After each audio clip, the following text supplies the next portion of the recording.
स्वागत है आप सभी का बहुत बहुत हमारे चैनल पर। सर्वप्रथम आप सभी दर्शकों को कल से प्रारंभ हो रहे 22 जुलाई से प्रारंभ हो रहे श्रावण मास की बहुत बहुत शुभकामनाएं। श्रावण के मास में देवाधिदेव महादेव की कृपा आप सभी पर बनी रहे, सभी की मनोकामनाएं पूर्ण हों, क्योंकि श्रावण का महीना जो है शिव की उपासना का विशेष महीना होता है। और क्यों होता है, क्यों भगवान शिव को श्रावण का मास प्रिय है, ये सारी चीज़ें हम इससे पहले की वीडियो में बता चुके हैं। इसके पीछे कई सारे तथ्य हैं, कई पौराणिक मान्यताएं हैं कि श्रावण का महीना क्यों प्रिय है। अब आज जो हम श्रावण के विषय में बताने जा रहे हैं, बहुत ही महत्वपूर्ण और बड़ी ही दुर्लभ चीज़ है, दुर्लभ जानकारी है। इस विषय में जान करके कोई भी व्यक्ति, जैसे श्रावण के मास में प्रायः प्रत्येक परिवार में अधिकतम लोगों में भक्ति भाव की भावना जागृत होती है और भगवान शिव की अनेकों माध्यम से वो पूजा करते हैं।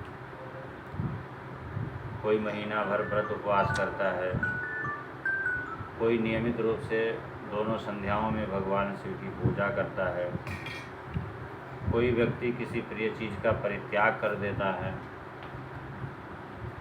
बहुत सारे लोग कांवड़ के द्वारा गंगा जल भर करके भगवान शिव का इस महीने में श्रावण मास के कृष्ण पक्ष की त्रयोदशी तिथि को शिवरात्रि कही जाती है, उस दिन उनका अभिषेक करते हैं। बहुत सारे ऐसे साधन हैं जो शिव की उपासना के लिए बताए गए। और श्रावण के महीने में सभी प्रत्येक दिन का अपना अलग अलग विशेष महत्व है।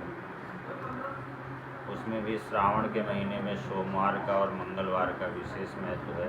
ये भी इससे पहले हमने बताया है कि श्रावण का सोमवार भगवान शिव को क्यों प्रिय है और श्रावण को क्या पूजा करनी चाहिए, या श्रावण का मंगलवार भगवान शिव को क्यों प्रिय है और उसमें किस चीज़ की पूजा करनी चाहिए और उस पूजा से क्या लाभ होता है। ये सब चीज़ें सारी चर्चा पहले से हो चुकी है।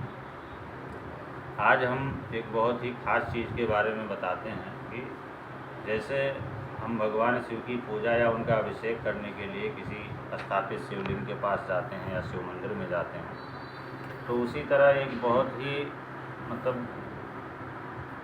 महत्वपूर्ण प्रक्रिया है भगवान शिव की उपासना के लिए पार्थिव लिंग का पूजन।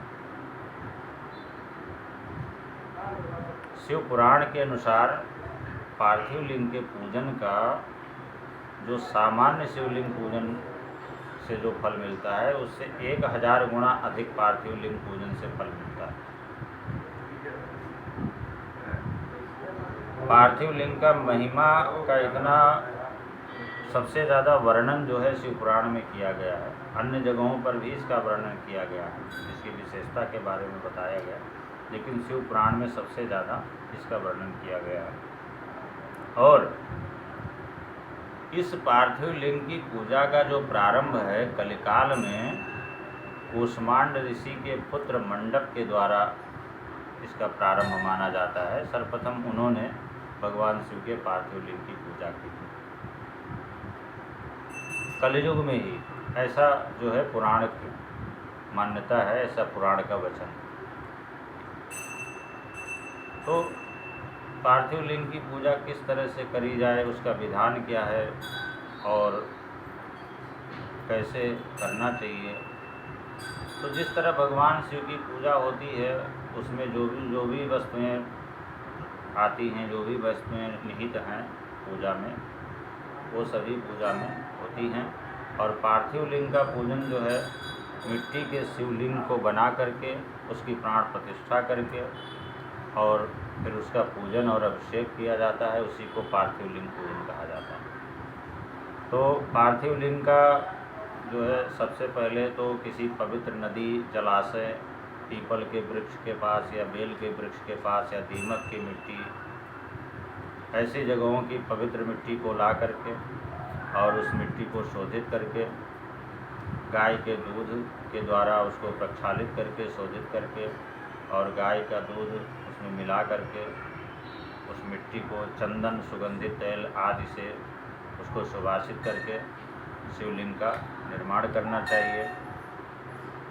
गाय का गोबर मिश्रित करके उसमें गुड़ भी डाला जा सकता है, मक्खन भी डाला जा सकता है। इन सब सामग्रियों को मिश्रित करके, मिक्स करके पार्थिव लिंग का, मिट्टी के शिवलिंग का निर्माण करें।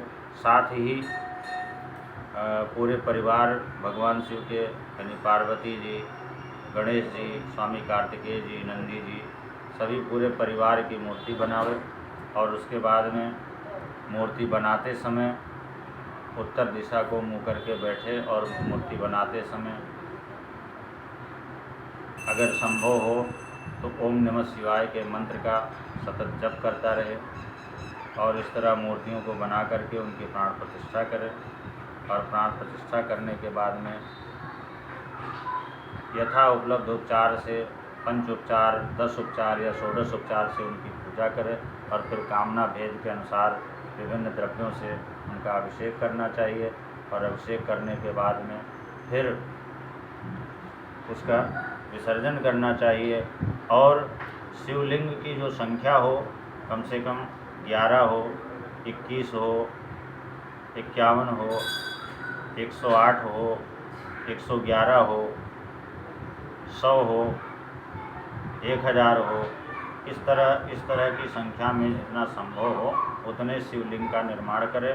और जैसे जैसे आम नॉर्मल शिवलिंग की पूजा होती है, पूजा हम करते हैं, सभी उन्हीं सामग्रियों से भगवान शिव की पूजा विशेष रूप से करनी चाहिए। क्योंकि ऐसा करने से एक तो ये कहा गया है कि कलयुग में पार्थिव लिंग की पूजा जो है 1000 गुना अधिक फलदायी है। दूसरी बात, निश्चित ही पार्थिव लिंग, अगर आप सामान्य शिवलिंग की पूजा करते हैं तो उसकी अपेक्षा जो पार्थिव लिंग की पूजा करते हैं, विधि विधान से जो विधान बताया गया है उसके अनुसार करते हैं, तो अगर किसी को संतान की कामना है तो संतान की कामना की पूर्ति हो जाती है। और अगर किसी को आर्थिक समस्या है तो आर्थिक समस्या दूर हो जाती है। इसके अलावा अगर मान लिया किसी के कुंडली में काल सर्प दोष है या अकाल मृत्यु का भय है तो वो भय समाप्त हो जाता है। यहाँ तक कि चारों पदार्थों की प्राप्ति, धर्म, अर्थ, काम, मोक्ष आदि की प्राप्ति होती है। और सामान्य शिवलिंग की अपेक्षा पार्थिव लिंग का पूजन जो है कभी निष्फल नहीं होता है, ऐसा बिल्कुल प्रामाणिक है। तो कई लोग जो है महीने भर तक इसकी पूजा करते हैं। कई लोग अपनी सुविधानुसार मान लिया सोमवार के दिन करते हैं। कई लोग जैसे महीने में 1 बार भी करते हैं, कई लोग महीने में 10 बार भी करते हैं।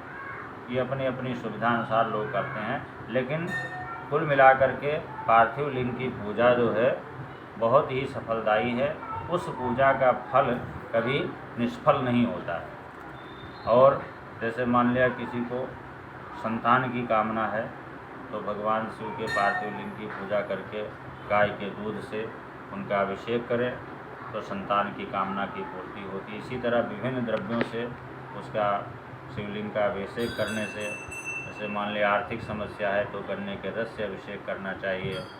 या अगर मान लिया किसी को स्वास्थ्य की परेशानी है, कोई असाध्य रोग है तो घृत से अभिषेक करना चाहिए। विद्या बुद्धि की कामना है तो शर्करा मिश्रित जल से करना चाहिए। नाना प्रकार के द्रव्यों से इस तरह से करना चाहिए। और सबसे अच्छी बात यह है कि जो भी विवाह में आ रही जो बाधाएं होती हैं कन्याओं के निमित्त, ये जो पूजा है पार्थिव लिंग की विशेष फलदायी है।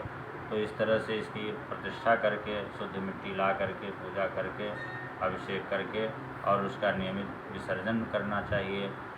ऐसा करने से निश्चय ही जो मन इच्छित कामना जो है उसकी पूर्ति अवश्य हो जाती है। क्योंकि पार्थिव लिंग की पूजा कलिकाल में जो है जैसे बताया कि बहुत विशेष फलदायी है, कभी इसका फल निष्फल नहीं होता है। तो इस जानकारी को ज़्यादा से ज़्यादा लोगों तक प्रसारित करने का कष्ट करें। बहुत बहुत धन्यवाद।